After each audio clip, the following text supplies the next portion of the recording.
दोस्तों, legal and legal में एक बार फिर से आपका स्वागत है। भारत के उच्चतम न्यायालय द्वारा सिविल रेट पेटिशन संख्या 432/2022 पर सुनवाई करते हुए गुजरात राज्य के उस आदेश पर स्टे लगा दिया है, रोक लगा दी है, जिसके द्वारा गुजरात सरकार ने 68 जजेस की पदोन्नति जिला जज के पद पर की थी। जैसे कि आप जानते ही हैं कि गुजरात राज्य द्वारा हाई कोर्ट के रिकमेंडेशन के आधार पर नोटिफाइड करके 68 जजों को जिला जज के पद पर पदोन्नत कर दिया गया था।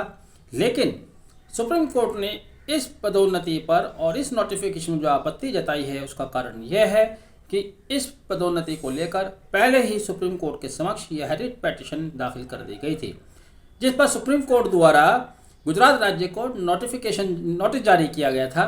गुजरात राज्य ने इन जजों की पदोन्नति का नोटिफिकेशन सुप्रीम कोर्ट के नोटिस जारी होने के बाद किया।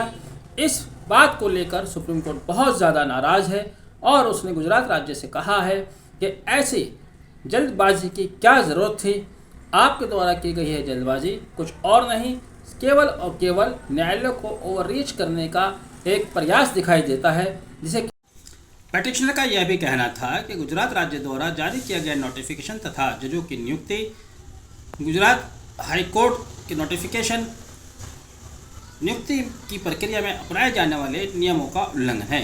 नियुक्ति की प्रक्रिया के अनुसार जो नियम है वो कहता है कि 65% सीट, 65% सीट्स मेरिट कम सीनियरिटी बेसिस तथा सूटेबिलिटी टेस्ट पास करने के आधार पर फिल की जानी चाहिए, लेकिन ऐसा नहीं किया गया है।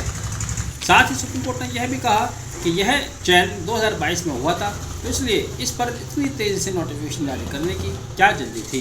जजों का प्रमोशन किया गया था जिला जज के पद पर, उसमें जज हरीश हसमुख भाई वर्मा भी थे। ये वही जज हैं जिन्होंने राहुल गांधी को मानहानि केस में दोषी करार दिया था, जिसके बाद राहुल गांधी को अपनी लोकसभा की सदस्यता गंवानी पड़ी, अयोग्य घोषित किए गए। उन जज का नाम भी प्रमोशन सूची में होने के कारण ये और ज़्यादा सुर्खियों में आ गया, मीडिया में और ज़्यादा चर्चा का विषय बन गया। बहरहाल सुप्रीम कोर्ट द्वारा जो स्टे किया गया है उसका कारण यह है कि सुप्रीम कोर्ट में यह रिट पिटीशन पहले ही फाइल की जा चुकी थी तथा नोटिस जारी होने के बाद गुजरात सरकार द्वारा जल्दबाजी में नोटिफिकेशन जारी किया गया। इसी बात को लेकर सुप्रीम कोर्ट नाराज़ हुआ और उन्होंने गुजरात सरकार से कहा है कि आप अपने सचिव को भेजकर इस पर स्पष्टीकरण दें। अगर आपके द्वारा दिए गए स्पष्टीकरण से संतुष्ट हो जाते हैं तो ठीक है, अन्यथा गुजरात राज्य द्वारा जारी किए गए नोटिफिकेशन को सस्पेंड कर दिया जाएगा। अब इस केस की सुनवाई कोई नई बेंच करेगी। आज जो इस केस की सुनवाई कर रहे थे वो थे जस्टिस M.R. शाह और जस्टिस C.T. रवि कुमार।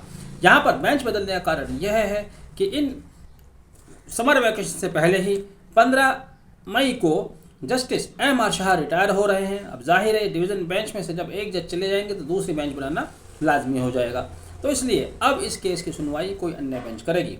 फिलहाल गुजरात हाई कोर्ट के नोटिफिकेशन पर सुप्रीम कोर्ट द्वारा रोक लगा दी गई है तथा सुप्रीम कोर्ट द्वारा गुजरात राज्य के सेक्रेटरी को व्यक्तिगत रूप से तलब किया गया है।